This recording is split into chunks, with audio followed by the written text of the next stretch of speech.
हरे कृष्णा राधे राधे। आपका स्वागत है आपके अपने चैनल राधा कृष्ण लीला में। आज हम आपको बताएंगे श्री कृष्ण कहते हैं पीपल के वृक्ष को एक बार जल देने से क्या होता है। श्रोताओं, पीपल के वृक्ष को जल चढ़ाने से कौन सा पुण्य मिलता है, आइए जान लेते हैं एक नागिन के उद्धार की इस महान कथा के माध्यम से। समुद्र की गहराइयों में स्थित क्षीर सागर का दृश्य अत्यंत दिव्य और मनोहर था। क्षीर सागर में लहरों के बीच में शेष नाग की सैया पर भगवान विष्णु सुकून से विराजमान थे।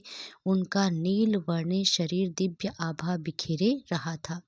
उनके समीप माता लक्ष्मी उनके चरण दबा रही थी। चारों ओर दिव्य प्रकाश था और वातावरण में शांत संगीत की ध्वनि गूंज रही थी। इसी बीच एक पावन पथ से आकाश मार्ग होते हुए देव ऋषि नारद जी वहां पहुंचे। नारद जी के हाथ में उनकी दिव्य वीणा थी और मुख पर हल्की चिंता की रेखाएं थी। भगवान विष्णु ने नारद जी को देखा और मंद मुस्कान के साथ कहा, पधारो नारद, तुम्हारा स्वागत है। ऐसा प्रतीत होता है कि तुम कुछ व्यग्र हो, क्या बात है? क्या तुम्हारे भ्रमण में कोई अनहोनी घटी है? नारद जी ने शीश झुकाकर भगवान विष्णु को प्रणाम किया और कहा, हे प्रभु, मैं अभी अभी पृथ्वी लोक से लौटकर आ रहा हूँ। पृथ्वी का भ्रमण करते हुए मैंने एक अत्यंत विचित्र दृश्य देखा। वहाँ कुछ लोग पीपल के वृक्ष को काटते हुए दिखे, जैसे उन्हें उसके महत्व का कोई ज्ञान ही ना हो। दूसरी ओर कुछ तपस्वी मुनि और साधक उस वृक्ष की पूजा कर रहे थे। वे उसकी परिक्रमा करते, उस पर जल अर्पित करते और मंत्र उच्चारण करते हुए भगवान विष्णु की स्तुति कर रहे थे। हे प्रभु, इस विरोधाभास को देखकर मेरे मन में जिज्ञासा उत्पन्न हुई। पीपल के वृक्ष का क्या रहस्य है? यह वृक्ष इतना पवित्र क्यों है? कुछ लोग इसकी पूजा करते हैं और जिन्हें इसका ज्ञान नहीं है वे इसे काटने का पाप क्यों करते हैं? कृपया करके मुझे इसके महत्व के विषय में विस्तार से बताइए, ताकि मैं इस ज्ञान को लोक में फैला सकूं। भगवान विष्णु के मुख पर एक कोमल मुस्कान खिल उठी। वे मंद स्वर में बोले, हे नारद, तुम्हारा प्रश्न अत्यंत महत्वपूर्ण है। पीपल का वृक्ष कोई साधारण वृक्ष नहीं है, यह वृक्ष स्वयं मेरे स्वरूप का प्रतीक है। यह न केवल देवताओं का निवास स्थान है, बल्कि इसकी पूजा से मनुष्य के समस्त पापों का नाश होता है और उन्हें मोक्ष की प्राप्ति होती है। सुनो, मैं तुम्हें पीपल के वृक्ष के महत्व की एक कथा सुनाता हूँ, जो यह स्पष्ट करेगी कि क्यों यह वृक्ष पवित्र है और क्यों इसकी पूजा करनी चाहिए। हे नारद, इस कथा का केवल वर्णन और श्रवण ही मनुष्य के लिए पुण्यदायक है। जो भी इस पावन कथा को श्रद्धा और भक्ति के साथ सुनता है या सुनाता है, उसे अनगिनत पुण्य प्राप्त होते हैं। जो व्यक्ति इस कथा का श्रवण करता है, उसके जन्म जन्मांतर के संचित पाप नष्ट हो जाते हैं। चाहे उसने अपने अज्ञानवश कितना ही बड़ा पाप क्यों न किया हो, इस कथा के श्रवण से उसे पापों से मुक्ति मिलती है। इस कथा को सुनने वाला अपने पितरों का आशीर्वाद पाता है, उसके पूर्वज संतुष्ट होते हैं और उसे सुख, समृद्धि और शांति का वरदान देते हैं। इसके फलस्वरूप पितरों का ऋण समाप्त होते हैं और उनके मार्ग में आने वाली बाधाएं दूर होती हैं। इस कथा को सुनने वाला व्यक्ति अपने घर में दुर्भाग्य, दरिद्रता और कष्टों को दूर करता है। उसके परिवार में सुख, समृद्धि और लक्ष्मी का वास होता है। उसका जीवन सदा मंगलमय रहता है। यदि किसी स्त्री या पुरुष को संतान सुख की प्राप्ति में बाधा हो रही हो, तो वह इस कथा को श्रवण करके पीपल के वृक्ष की पूजा करे। उसे संतान सुख की प्राप्ति अवश्य होती है। नारद जी ने आनंद और जिज्ञासा से कहा, प्रभु, मैं ध्यान पूर्वक सुन रहा हूँ, कृपया इस कथा का वर्णन कीजिए। भगवान विष्णु ने कहा, हे नारद, पूर्व काल की बात है। एक अत्यंत गरीब व्यक्ति रहता था, जिसका नाम हरिदास था। हरिदास ईमानदार और परिश्रमी था। लेकिन उसका जीवन अत्यंत कठिनाइयों से भरा हुआ था। वह जंगल से लकड़ियां काटकर उन्हें बेचता और जैसे तैसे अपने परिवार का भरण पोषण करता था। उसका परिवार बड़ा था, बूढ़े माता पिता, उसकी पत्नी गायत्री और 3 छोटे छोटे बच्चे। हरिदास दिन रात मेहनत करता, फिर भी परिवार के लिए पर्याप्त भोजन जुटाना मुश्किल हो जाता। उसके घर में किसी भी प्रकार का धार्मिक कार्य नहीं होता था और न ही देवताओं की पूजा अर्चना होती थी। हरिदास को शास्त्रों और धार्मिक महत्व के विषय में कुछ भी ज्ञान नहीं था। एक दिन हरिदास हाथ में कुल्हाड़ी लिए जंगल की ओर निकल पड़ा। वह सुबह से ही जंगल के एक एक कोने में घूमता रहा, पर उसे लकड़ियां तो दूर एक भी सूखा पेड़ नहीं मिला। उसकी थकान बढ़ती जा रही थी और सूर्य अपनी मध्य अवस्था में चमक रहा था। हरिदास को चिंता सताने लगी कि यदि वह आज लकड़ियां नहीं ले गया तो घर में चूल्हा नहीं जलेगा। भूख और प्यास से व्याकुल होकर वह जंगल में और आगे बढ़ने लगा।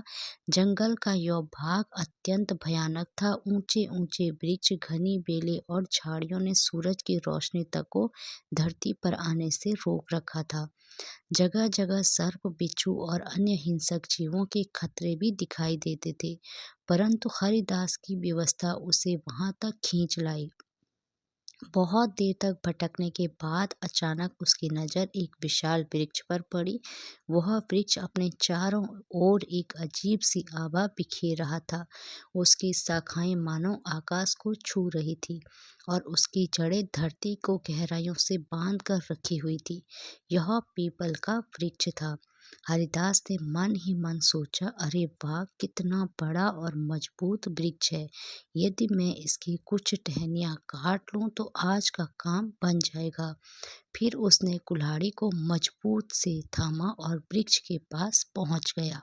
वृक्ष के नीचे खड़ा होकर उसने एक क्षण के लिए इधर उधर देखा और कुल्हाड़ी को ऊपर उठा लिया। जैसे ही वह कुल्हाड़ी से वृक्ष पर आघात करने लगा, तभी एक भयंकर आवाज गूंज उठी जो किसी स्त्री की सी प्रतीत हो रही थी। हे मनुष्य, ठहरो, तुम यह क्या अनर्थ करने जा रहे हो? हरिदास ने चौंक कर इधर उधर देखा, पर वहां कोई दिखाई नहीं दिया।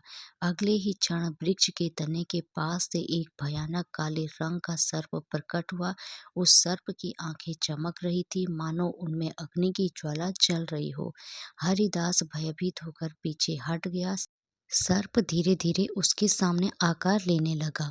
अब सर्प नहीं बल्कि एक सुंदर स्त्री का स्वरूप धारण कर चुका था। यह कोई साधारण स्त्री नहीं बल्कि एक नाग कन्या थी।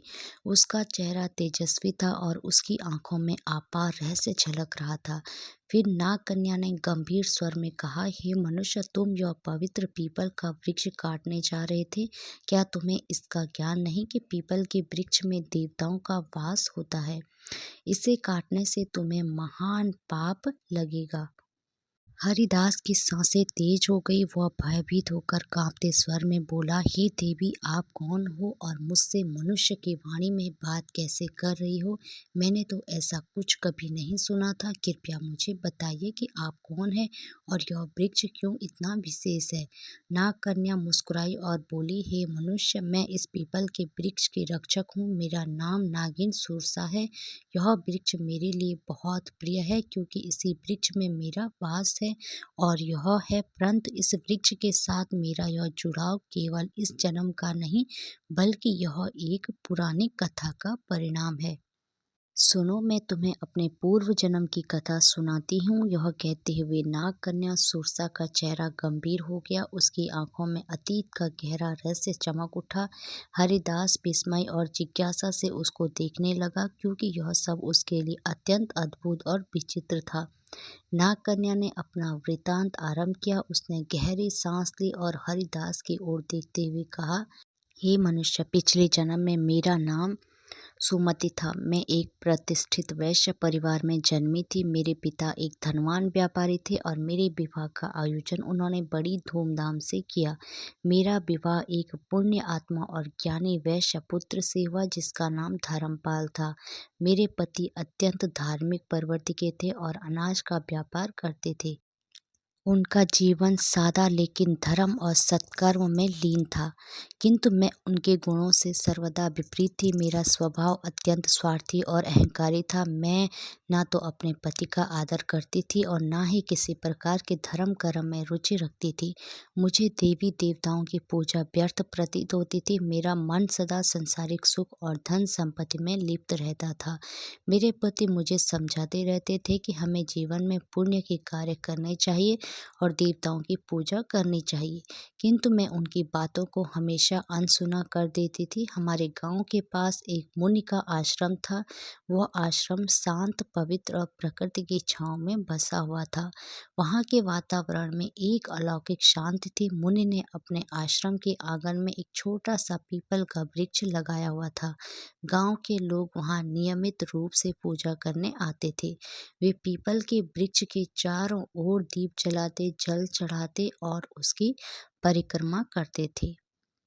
उनका विश्वास था कि इस वृक्ष में भगवान विष्णु का वास है और इसकी पूजा करने से उनके पितृ प्रसन्न होते हैं। लोगों की श्रद्धा और भक्ति से वह वृक्ष बहुत ही कम समय में विशाल हो गया। एक दिन की बात है, मैं उस आश्रम के पास से गुजर रही थी। वहां मैंने देखा कि एक ब्राह्मण अत्यंत श्रद्धा से उस पीपल वृक्ष की पूजा कर रहा है।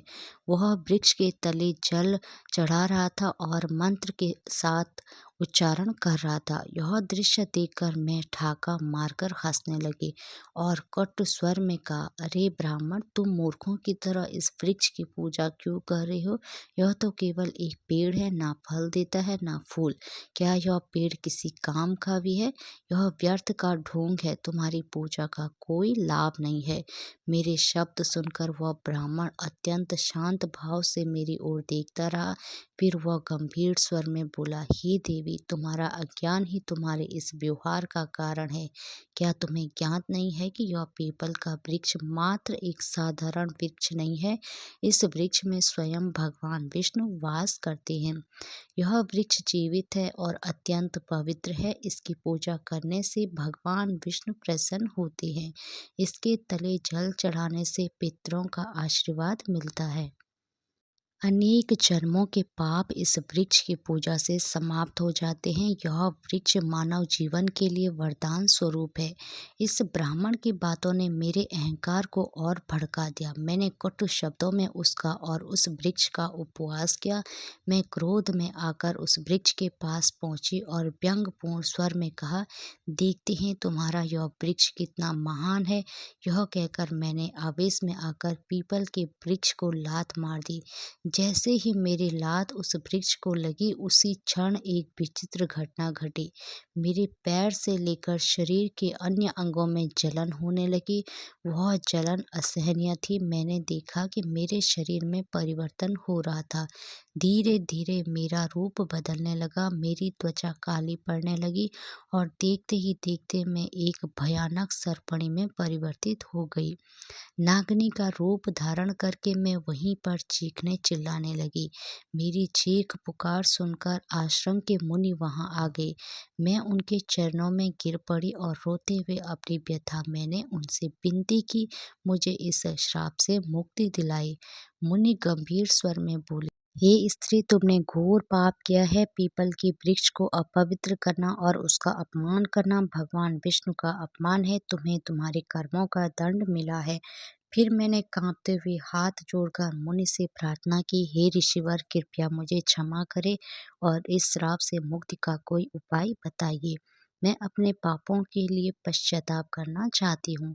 उस मुनि ने गंभीर स्वर से कहा, हे पापिनी, तुम्हें इस श्राप से मुक्त होने के लिए 100 वर्षों तक इस पीपल वृक्ष पर निवास करना होगा और इसकी रक्षा करनी होगी।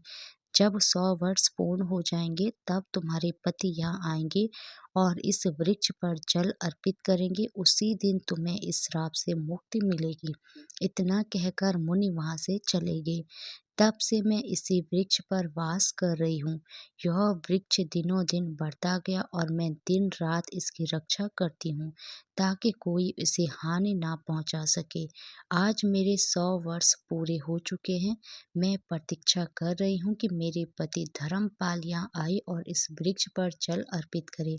तभी मुझे इस सर्प योनि से मुक्ति मिलेगी। यह कहते हुए नाग कन्या की आंखों में आंसू आ गए। उसकी आवाज में पीड़ा और पश्चाताप स्पष्ट झलक रहा था। हरिदास यह सब सुनकर अवाक रह गया। वह समझ नहीं पा रहा था कि जो कुछ उसने सुना वह सपना था या सच्चाई। उसके हृदय में भय और श्रद्धा का संचार हो रहा था। नाग कन्या की करुणामय कथा सुनकर हरिदास स्तंभ रह गया। उसकी आंखों में आश्चर्य और अविश्वास के भाव तैरने लगे। उसे यह बात समझ में नहीं आ रही थी कि वह स्वयं इस घटना से किस प्रकार जुड़ा हुआ था। तभी एक दिव्य तेज से आश्रम के मुनि प्रकट हुए। उनका स्वर गंभीर और आशीर्वाद से भरा हुआ था। मुनि ने हरिदास की ओर देखते हुए कहा, हे हरिदास, यह सब तुम्हारे पूर्व जन्म के कर्मों का ही परिणाम है। क्या तुम जानना चाहते हो कि तुम इस नाग कन्या के जीवन में क्या स्थान रखते हो?